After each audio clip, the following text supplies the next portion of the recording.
Boa noite, galera. Aqui quem está falando é o professor Marcelo Rocha em mais uma resolução de provas anteriores. Hoje, AFA 2017-2018. Vamos começar aí com a nossa questão 49, que fala o seguinte.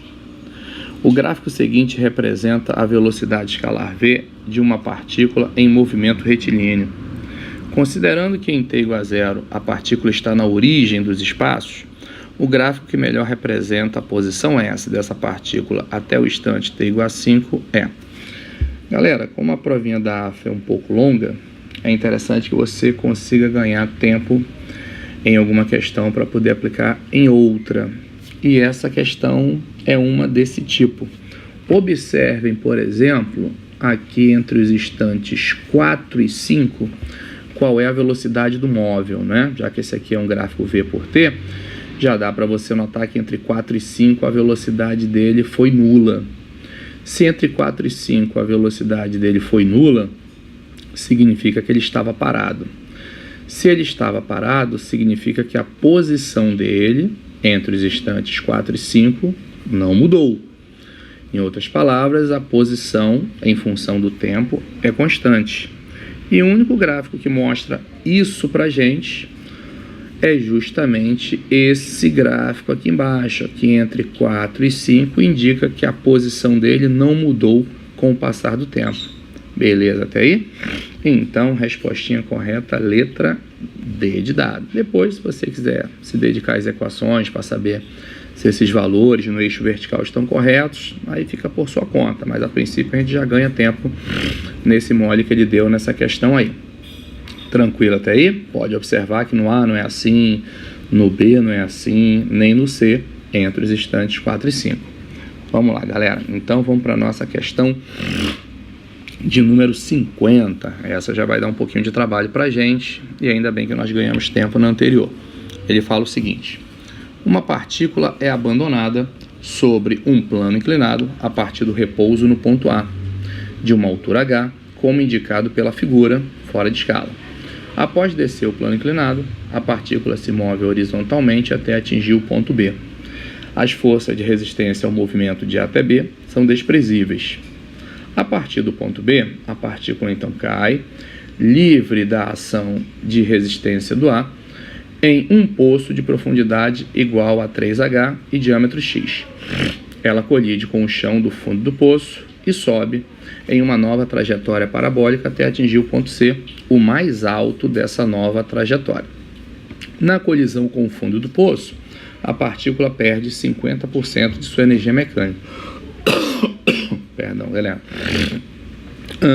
Continuando. Finalmente, do ponto C ao ponto D, a partícula move-se horizontalmente, experimentando atrito com a superfície.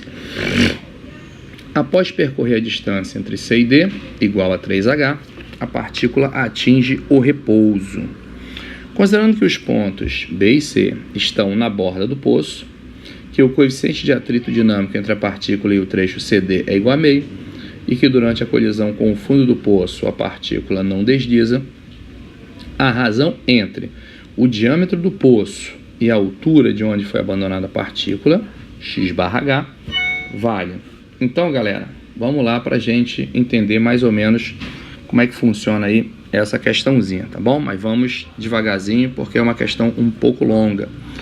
Primeiro, a gente vai tentar conseguir aí descobrir com que velocidade esse bloco chega lá em B, porque a partir de B é um lançamento horizontal. E para isso basta que nós façamos conservação de energia. Então a gente vai fazer energia mecânica em A é igual a energia mecânica em B. Lá em A, como ele parte do repouso, só tem potencial gravitacional.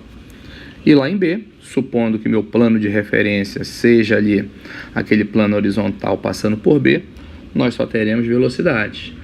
Ou seja, só energia cinética, mvb² sobre 2. Cortamos aí massa com massa, e aí vamos encontrar que VB ao quadrado é igual a 2GH. Ou seja, nós podemos concluir que VB é raiz de 2GH. Tranquilinho até aí, galera? Agora vamos para uma outra etapa. Então, já descobri qual é a velocidade dele em B. A partir daí, nós vamos ter um lançamento horizontal. E o lançamento horizontal tem duas equaçõezinhas bem importantes para a gente. Na vertical é H igual a G T ao quadrado sobre 2. Essa equação nos permite calcular o tempo de queda. Então, a altura vai ser 3H igual a G T ao quadrado sobre 2. Aí nós vamos fazer T ao quadrado igual a 6H sobre G. Então, daqui você tira que o tempo de queda é raiz de 6H sobre G. Então, já descobri o tempo que ele gasta para ir de B até o fundo do poço. Ainda nesse item, galera, vou até trocar a coisinha aqui. A gente, de posse do tempo, pode fazer o seguinte. Vamos descobrir o alcance desse lançamento horizontal, que eu vou chamar aqui de A1, lá naquela figura. E do lado, aquele outro alcance que a gente vai fazer depois, eu vou chamar de A2. Então, vamos calcular o A1. Na horizontal, nós temos a seguinte equação para o lançamento horizontal. Deslocamento na horizontal é justamente a velocidade de lançamento, que a gente chamou de VB, vezes o tempo gasto para percorrer essa distância. Então, daqui você vai concluir que A1 é igual, o nosso VB é raiz de 2GH, vezes raiz de 6H sobre G. Tranquilo até aí, galera? Fazendo a continha tudo direitinho, você vai concluir que o nosso A1 vale G. Você já sabe que dá para a gente cortar com G, não é? Não tem problema nenhum. Aliás, galera, deixa eu só esticar um pouquinho aqui para a gente não cometer um erro na raiz, não é? É raiz de 6H sobre G. Então, nós cortamos G com G. Então, você vem aqui e corta G com G. Fica raiz de 12H ao quadrado. Então, fica raiz de 12H ao quadrado. Isso aqui dará 2 raiz de 3H. Beleza até aí, gente? Então já achamos o A1. Agora vamos continuar. E assim a gente vai caminhando dentro do problema. Beleza? Agora a gente vai voltar nossa atenção lá para aquele trecho CD ali, onde ele fala que ele para em D. Se ele para em D, a velocidade final é 0. Nosso objetivo no trecho CD é calcular a velocidade em C. Para isso, a gente pode usar o teorema da energia cinética, que afirma que o trabalho realizado pela resultante é energia cinética final menos energia cinética inicial. Lembrando que a energia cinética final é 0, ou seja, a energia cinética que ele tem em D. E a energia cinética inicial é aquela que ele tem em C. Galera, de C para D, as forças que atuaram foram peso, normal e FAT. Então, o trabalho resultante vai ser trabalho do peso mais trabalho da normal mais trabalho da FAT. Isso será igual a menos mVc ao quadrado sobre 2. Tudo bem até aí? Então, vamos lá continuar. Sabemos que o peso atuou perpendicularmente ao deslocamento, então não realizou o trabalho. Idem para normal, ficamos apenas com o trabalho da FAT, que é um trabalho resistente por se opor ao deslocamento. Então, trabalho negativo. Então, é menos força vezes deslocamento. Porque trabalho para força constante é mais ou menos FD. Isso é menos mVc ao quadrado sobre 2. Beleza? Cortamos o menos com menos. Fórmula da FAT é μ vezes a normal.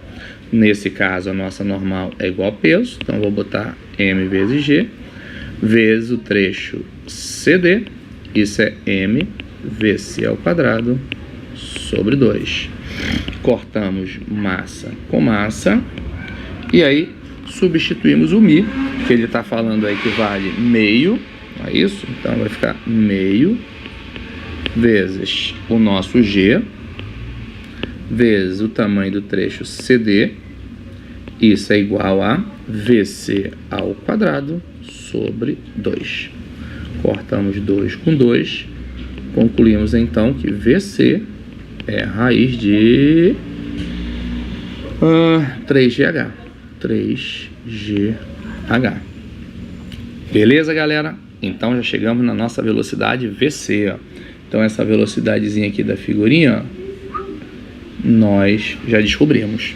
E nós descobrimos também anteriormente a nossa velocidade VB. Tranquilo? Se você imaginar que esse VC não está para a direita, está para a esquerda e fizer o sentido inverso, você olha que essa curva tracejada aí nada mais é do que um lançamento horizontal também, né? A gente pode imaginar isso, até porque esse ponto C, ele fala que é o ponto mais alto dessa trajetória aí. Então é como se fosse um lançamento oblíquo na sua altura máxima. Então, olhando da altura máxima para a esquerda, é um lançamento aí horizontal, só por curiosidade, né? Daqui a pouco a gente vai usar esse fato. Agora, galera, a gente vai partir para uma outra informação que ele falou. Ele falou que a colisão lá no fundo, ou seja, lá naquele pontozinho no fundo do poço, vou marcar aqui para vocês, ó, aqui nesse ponto, acontece com uma perda de 50% da energia mecânica. Então, quando ele fala que a energia mecânica naquele contato, naquela colisão se perde, ele já está definindo ali o plano de referência. Então, se você for pegar lá no ponto A, qual é a energia que o corpo tem quando em A em relação a esse plano de referência lá embaixo? É mgh, só que agora a altura é 4hzinho, né? Então, em relação ao fundo do poço, essa altura aqui, ó, ela é 4hzinho. Então a energia mecânica é só potencial gravitacional, é isso no início, com essa altura 4hzinho. Então a gente vai falar assim, ó, que a energia mecânica final, ou seja, após a colisão, é a metade da energia mecânica inicial. Foi até aí, galera? E qual vai ser a energia mecânica final, galera? Aí é mole, aí você volta sua atenção para o ponto C. Lá em C, que é a energia que o corpo vai ter pós-colisão, é a soma da cinética com a potencial.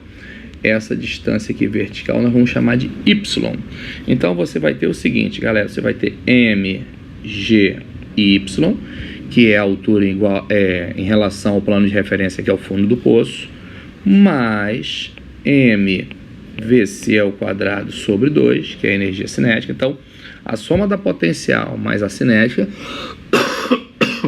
pós-colisão é metade da energia que ele tinha antes da colisão. Então, que energia será essa? mg vezes 4h. Tranquilinho, galera? Então, cortamos massa, massa e massa. Nosso objetivo é correr atrás desse y aí. Então, vai ficar 2gy mais vc ao quadrado vai ser 3gh, tranquilo? Isso vai ser igual a 4gh. Isso aqui vai ser igual a 4gh. Dá pra gente cortar o nosso g, cortamos com g e g, e daqui você conclui que o nosso y, ele é igual a h sobre 2. Belezinha, galera? Agora já sei a altura daquele lançamento horizontal ali do lado direito. Então lá vamos nós para a cinemática de novo do lançamento horizontal, só que aquele lançamento horizontal menorzinho ali do lado direito e com VC no sentido contrário. Não vai fazer diferença nenhuma. Então vamos lá, vamos fazer H igual a G T ao quadrado sobre 2. Então H sobre 2 igual a G T ao quadrado sobre 2. Cortamos 2 com 2, concluímos que T é raiz de H sobre G. Com esse tempo, galera, agora a gente vai calcular o alcance 2, lembra? Vou voltar lá para a figura, aquele A2 verdinho. Então, vamos embora. O nosso A2, que é como se fosse o nosso ΔX, é VC vezes T. Então, será raiz de 3GH vezes raiz de H sobre G. Tranquilo até aí, galera? Então, cortamos o G com G. Então, vamos lá. Cortamos o G com G. E aí, essa continha dará a raiz de 3H ao quadrado. Logo, A2, ele vale raiz de 3H. Então, já temos A1, olha aqui, ó. Já temos A2, olha aqui. E aí, vamos para a conclusão final. A1 mais A2 tem que dar X. Vamos lá olhar para a figurinha? Olha lá. A1 mais A2 tem que dar X. Ou seja, 2 raiz de 3H mais raiz de 3H tem que ser igual a X. 3 raiz de 3H igual a X. Em outras palavras, X sobre H tem que ser igual, e é justamente o que ele quer, 3 raiz de 3. Belezinha, galera? Demorou, mas chegamos. Questão muito boa. Envolve vários conceitos de dinâmica, cinemática, conservação de energia, né? Trabalho resultante, interessantíssimo, né? Então, resposta correta aí, letra C. Belezinha? Vamos lá para a nossa questão de número 51.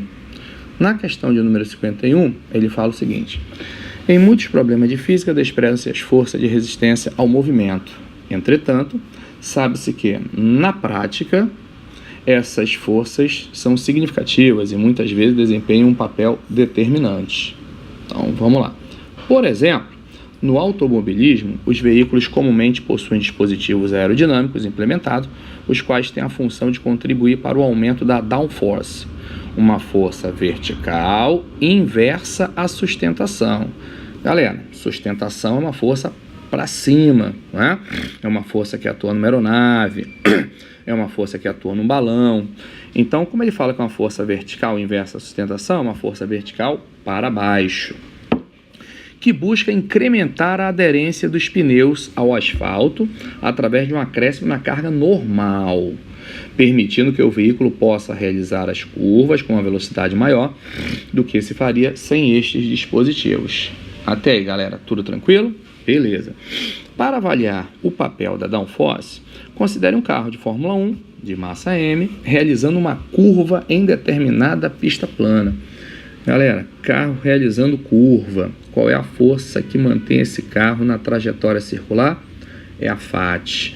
Essa FAT é uma força de atrito apontando para o centro. Então, ela vai fazer o papel de centrípeta. Então, em toda curva, essa força de atrito de escorregamento lateral fará o papel de centrípeta. É ela que sustenta o carro nessa trajetória circular. Belezinha? Atuam as duas forças, só que agora na vertical, não apontando para o centro, que é normal para cima e peso para baixo. Como ele quer que você leve em consideração a ação dessa downforce, então vamos continuar o nosso enunciado.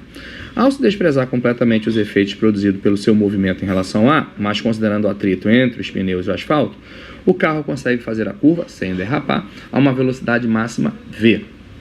Belezinha até aí? Porém, ao levar em conta especificamente a atuação da downforce D, desconsiderando a força de arrasto, a velocidade máxima V' do carro, nessa mesma curva, muda em função de D. Nessas condições, o gráfico que melhor representa a relação V'/V em função de D é. Então, galera, a ideia básica é a seguinte. Então, vamos dividir isso aqui em duas partes. Então, nossa primeira parte é sem a atuação da downforce. Tranquilo? Então, é sem atuação de D. Belezinha até aí? Então, sem atuação de D, você teria um gráfico mais ou menos assim. Tá aqui o nosso carrinho, aqui o centro da nossa trajetória. Você teria aqui uma normal, você teria aqui um peso, e apontando para o centro da trajetória, né? Como se fosse uma vista frontal, nós teríamos a nossa FAT. Beleza? Então, nós faríamos o seguinte. Aqui a nossa FAT faria o papel de centrípeta. Mi vezes a normal igual a mv ao quadrado sobre r. Mi vezes m vezes g igual a mv ao quadrado sobre r. Aí nós cortamos m com m E concluímos o seguinte, galera. Deixa eu ver se vai ajudar aqui.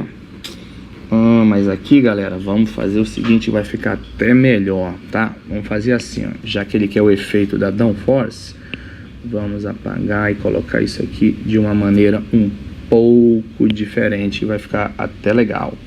Então aqui a gente vai fazer V ao quadrado igual a MNR sobre M. Tranquilinho? Então o nosso V, já que ele quer que a gente compare velocidades em função de D, e esse D vai afetar justamente na vertical, fica a raiz de μ n r sobre M. Belezinha até aí? Ótimo. Agora vamos para a nossa segunda parte, certo? Agora é com atuação de D. D é essa força vertical para baixo, que agora a gente tem que levar em consideração, né? Então aqui você tem o carrinho novamente, aqui você tem o centro da trajetória, só que agora você vai ter, galera, a nossa normal, a nossa downforce para baixo, você vai ter o peso aqui e você vai ter uma nova FAD. Tranquilinho até aí? Lembrando que nessa situação agora, galera, diferentemente da outra, ó, na outra você tinha na vertical normal igual a peso, ó. Agora não, agora na vertical você tem a nova normal, que eu posso até chamar de N', vai ser D mais P. Tranquilinho? Então você vai ter uma situação mais ou menos assim, já resumindo, né? V' igual a raiz de μ vezes N' vezes R sobre M. Ou seja, você vai ter aí raiz de μ D mais P R sobre M. Tranquilinho, galera? Agora vamos fazer o que ele quer. O pedido dele, olha lá no enunciado, ele quer V' sobre V em função de D. Então a gente vai ter que dividir isso aí. Então vamos dividir aqui. V' dividido por V. Galera, então vai ser raiz de... Dividir a mesma coisa que multiplicar pelo inverso. μ D mais P vezes R sobre M vezes raiz de... Aí eu inverto a outra. μ vezes o N ali é igual a P, não é isso? Então você vai ter o nosso DOP, vai ser P aqui, ó. Galera, tranquilinho, ó. O próximo é μ, cadê aqui? μ NR sobre M. M sobre μ NR, perdão. Então aqui vai ser μ N e R. Foi até aí? Belezinha, então vamos lá. Então vai ficar V' sobre V igual a... Dá para simplificar, galera? Dá pra gente cortar μ com μ, dá para dividir M com M, dá para dividir R com R. Beleza? Aí a gente vai ficar com raiz de... Opa, perdão, vamos lá. Vai ficar com raiz de... O que sobrou lá, galera? D mais P... D mais P, mas o peso é igual a normal, não é isso? Sobre o nosso N. Galera, até aí tudo bem? Então você vai ter V' sobre V, melhorando essa coisinha aí, você vai ter 1 mais D sobre N. Agora sim, agora nós temos V' e V de um lado, e você tem 1 mais D sobre N do outro. Agora, galera, é só você anotar o seguinte, que V', que é essa razão aqui, ó, ela é diretamente proporcional a D. Só que o D está dentro de uma raiz, não está fora de uma raiz, mas mesmo assim são diretamente proporcionais, tá? Então, é como se você dissesse o seguinte, à medida que D aumenta, a razão V' sobre V aumenta. Então, você já elimina a nossa letra A. Ficamos com B, C e D. E aí você tem que ter um pouquinho de noção de matemática. Por exemplo, você está vendo que V' sobre V está na vertical e o D está na horizontal, certo? Então eu posso chamar esse garoto aqui de Y e posso chamar esse garoto aqui de X. Isso só para a gente fazer uma revisão de matemática, tá, galera?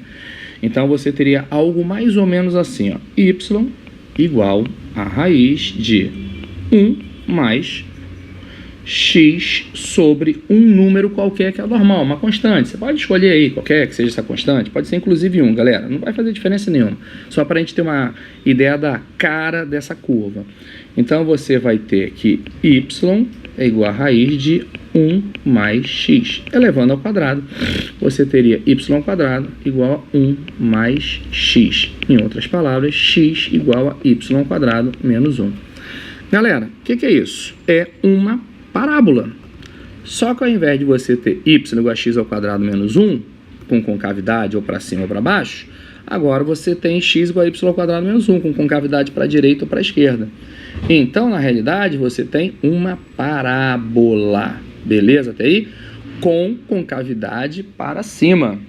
Se é uma parábola aí com concavidade para cima, é óbvio que nós vamos ficar aí com a nossa letra D de dado. Perdão, com a nossa letra B de bola. Tranquilinho até aí, galera? Seria uma parábola mais ou menos assim, ó. Só para você ter uma ideia de como seria essa curva. Foi até aí, galera? E a única que chega perto disso daí, claro, que só conta a partir de 1, não é? Porque ele quer a partir do momento que D vale 0. Então, se D vale 0, V' sobre V vale 1. Então, se você quer a partir de D igual a 0, você quer a partir de V' sobre V igual a 1.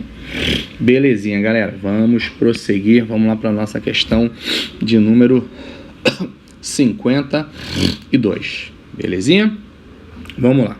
Um corpo M de dimensões desprezíveis e massa 10 kg, movimentando-se em uma dimensão, inicialmente com velocidade v, vai sucessivamente colidindo inelasticamente com N partículas M. Galera, o que é colidir inelasticamente? Bate e segue junto. Então os dois corpos se unem e prosseguem juntos numa mesma direção. Beleza. Todas de mesma massa, 1 kg, e com velocidade de módulo v igual a 20 metros por segundo, que também se movimentam em uma dimensão de acordo com a figura 1 a seguir. O gráfico que representa a velocidade final do conjunto VF após cada colisão em função do número de partículas N é apresentado na figura a seguir. Galera, deixa esse gráfico aí por enquanto e vamos nos ater ao que ele está falando aqui, ó. O gráfico que representa a velocidade final do conjunto VF após cada colisão em função do número de partículas N. Como é que a gente montaria uma fórmula para calcular isso aí? Só é lembrar que é colisão. Se é colisão, não importando se com 1, 2, 10, 1000, N partículas, você sempre vai resolver da mesma maneira. Quantidade de movimento inicial, ou seja, antes da colisão, é igual a quantidade de movimento final. Belezinha? E o que você tem no início, galera? O que você tem aí antes da colisão? Você tem esse aqui se movendo para a direita. Eu vou supor que meu para a direita é positivo. Então, você vai ter m vezes v0. Vamos chamar essa velocidade aí de v0. E toda a outra galera vindo para a esquerda. Então, é negativo. Quantas? N. Cada uma com a sua quantidade de movimento, que é mzinho vezes vzinho. E o que você vai ter depois? Um único bloco, e esse bloco vai ter que massa? Mzão mais N, Mzinho, se movendo com uma determinada velocidade. Beleza até aí? E qual seria essa velocidade aí, galera? Vocês têm ideia de qual seria essa velocidade? Bom, vamos lá. A gente vai chamar essa velocidade aí de VF. É a nossa velocidade final após N colisões. Tranquilinho? Deixa guardar essa informação aí, tá bom? Aí, vamos lá. Desconsiderando as forças de atrito e resistência do ar sobre o corpo e as partículas, a colisão de ordem N0, na qual a velocidade do corpo resultante se anula, é. Beleza. Então, vamos lá, galera. Já montei a equação que vai reger esse probleminha aí, ó, após N colisões. Agora, a gente pode usar o nosso gráfico. Espero que todos tenham entendido como é que eu montei, né? Então, o antes é esse aqui indo para a direita e essas N partículas indo para a esquerda, e o após é todo mundo junto com uma única velocidade. Agora a gente vai extrair uma velocidade aqui, ou um ponto qualquer do gráfico que nos seja de interesse. Por exemplo, este pontinho aqui, ó. Esse ponto nos diz que se o número de partículas for 10, a velocidade final vai ser 40. Então, como é que fica essa historinha, galera? Perdão. Vamos substituir? Então, qual é a massa do grandão, galera? A massa do grandão ele falou que é 10 quilos. Então, vai ficar 10 vezes a velocidade inicial dele. É de quanto, galera? Ele não falou, vamos calcular. É V0, menos número de partículas 10, massa de cada uma 1, velocidade de cada uma 20. Isso aqui será 10 mais 10 vezes 1 vezes a velocidade final, que é 40. Então, esse dado aqui e esse dado aqui e mais esse aqui a gente extraiu do gráfico. Então, vai ficar 10 vezes V0 menos 200. Isso aqui é igual a 20 vezes 40. Então, 10 vezes V0 igual a 1.000. Então, a velocidade inicial vale 100 metros por segundo. Esta velocidade aqui que eu chamei de V0. Então, essa velocidade vale 100 metros por segundo. Agora, você já pode responder o que ele está pedindo. Desconsiderando as forças de atrito e a resistência do ar sobre o corpo e as partículas, a colisão de ordem N0, na qual a velocidade do corpo resultante se anula é... Então, vamos lá, galera. A gente vai jogar na mesma fórmula, só que agora a velocidade final vai ser 0. Então, você vai ter m vezes V0 menos n, m, v. Isso aqui é m mais nm vezes 0. Então, todo esse termo aqui vai desaparecer. Vamos substituir para a gente descobrir o que ele quer aí. O que ele quer agora, professor? O n. Quantas partículas são necessárias colidir contra esse blocão para que a velocidade final seja 0. Então, você vai ter 10 vezes 100 menos n, que ele chamou de n0, vezes 1, vezes 20, isso igual a 0. 20, n0 igual a 1.000, cortamos 0 com 0, o nosso n0 dará 50 partículas. Tranquilinho, galera? Então, para 10 partículas, a velocidade final foi 40.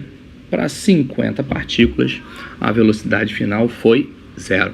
Então, essa questão é interessante, que ela mostra que você pode aplicar o princípio da conservação da quantidade de movimento para um conjunto quase que infinito de partículas, né?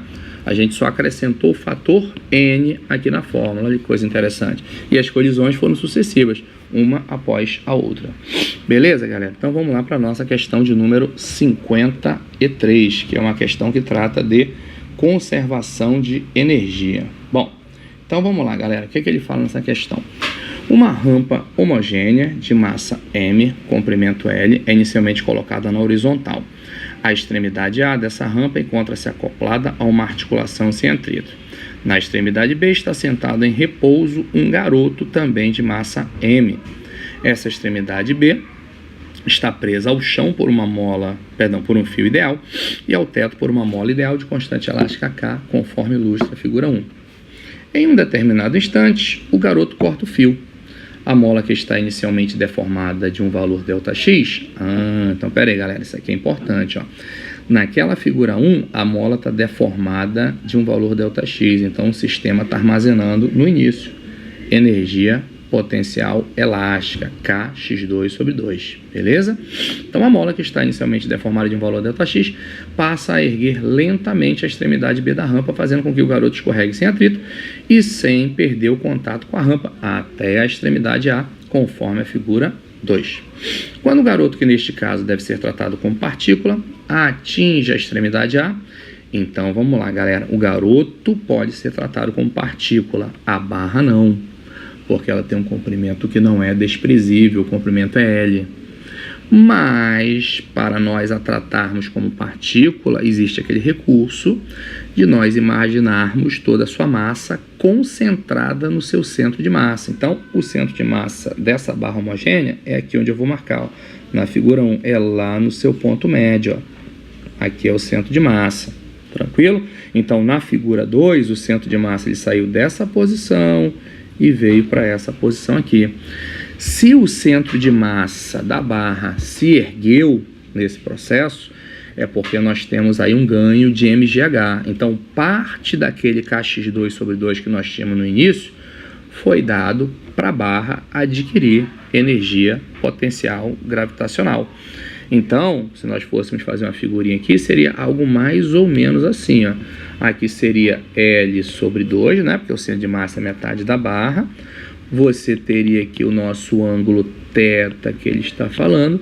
E essa altura H aqui, ó, foi de quanto se ergueu o centro de massa dessa barra. Então, se nós quiséssemos calcular o quanto ela ganhou de potencial gravitacional, só era nós fazermos mgh. M é a massa da barra, G é a gravidade, H é essa alturinha aqui, ó, que o centro de massa se ergueu. Beleza? Ótimo, mas vamos lá. Quando o garoto, que neste caso deve ser tratado como partícula, atinge a extremidade A mola se encontra em seu comprimento natural. Então, não tem potência elástica nessa situação final. E a rampa estará no repouso, então não tem energia cinética da barra, e inclinada de um ângulo θ. Considerando G o modo da aceleração da gravidade local, nessas condições a velocidade do garoto em A vale. Então, resumindo, galera, o que você vai ter aí? Conservação de energia mecânica. Energia mecânica na figura 1 tem que ser igual a energia mecânica na figura 2.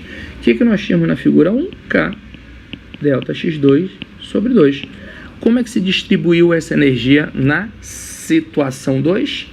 A barra ganhou potencial gravitacional, então mgh, e o garoto ganhou energia cinética. Belezinha até aí, gente? Tudo tranquilo? Ótimo. Agora vamos ver o que ele fala aqui, ó, sobre a massa. Ele falou que a rampa tem massa m, tranquilinho? E o garoto, ele falou que também tem massa m, não é isso, gente? Deixa eu só confirmar no enunciado que passou batido aqui.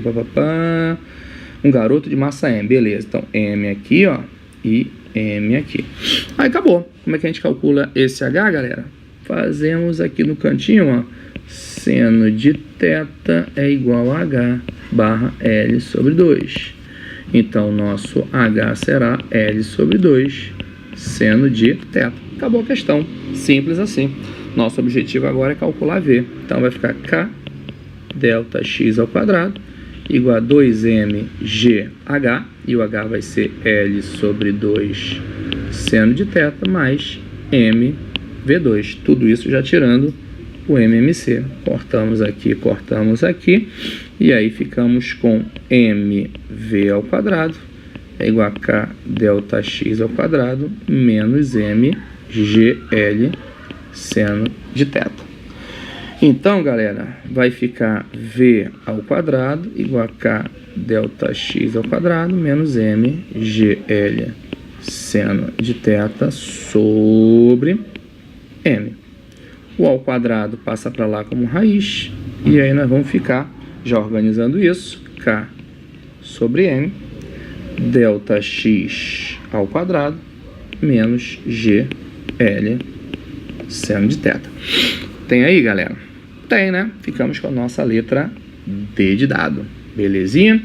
Então, vamos lá para a nossa última questão desta primeira parte, galera, que é uma questão bem tranquila, certo? Mas que envolve um conceitozinho que é bom você levar para a prova. Questão de número 56. Um sistema gasoso constituído por N mols de um gás perfeito passa do estado X para o estado Y por meio dos processos distintos 1 e 2, mostrado no esquema seguinte. Então, são dois experimentos, galera.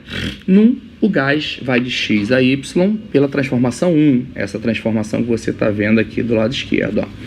No outro experimento, ele vai de X a Y pela transformação 2. Mas o importante é você saber que o estado inicial e o estado final, nos dois experimentos, são iguais.